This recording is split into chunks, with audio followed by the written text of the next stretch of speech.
अस्सलाम वालेकुम वरहमतुल्लाहि ताला वबरकातुहू। एक बार फिर आपके सामने इमरान मंजूर डेरेवाल हाज़िर है।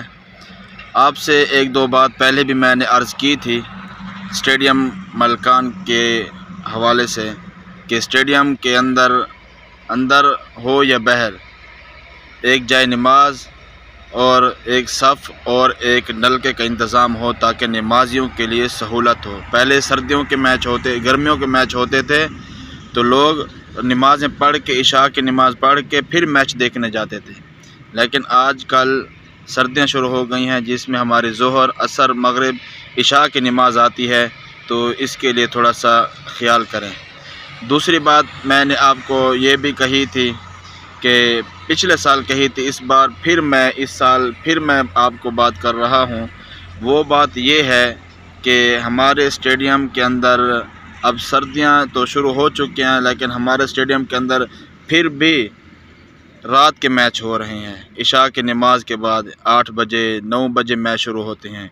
ये मेरे ख़्याल से शौकीनों के साथ जुल्म है, क्योंकि शौकीन जो इतने दूर दराज से आते हैं, 100 किलोमीटर सफ़र करके मोटरसाइकिल पे, 150 किलोमीटर, कोई तो 200 किलोमीटर, 300 किलोमीटर भी सफ़र करके आते हैं और कोई 50 किलोमीटर भी सफ़र करके आते हैं।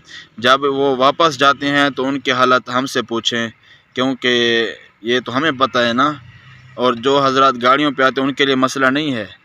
तो शौकीनों का ख्याल करें। अब मैच जो हैं वो दिन के होने चाहिए, 3 बजे शुरू हो जाएँ तो 2 मैच मगरिब तक ख़त्म हो सकते हैं।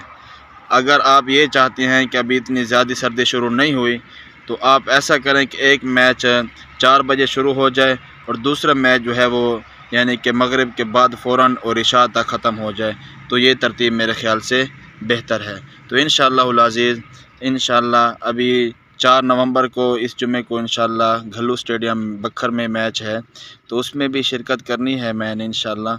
और दूसरा धाप स्टेडियम डेर इस्माइल खान में भी मैच है, उसमें भी शिरकत करनी है। आप हमारा साथ दें इंशाअल्लाह, ये शौकीनों के लिए इंशाअल्लाह ये हम काम कराएँगे। जज़ाकल्लाहु खैर। इमरान मंजूर आपसे इजाज़त चाहते हैं। अस्सलामु अलैकुम।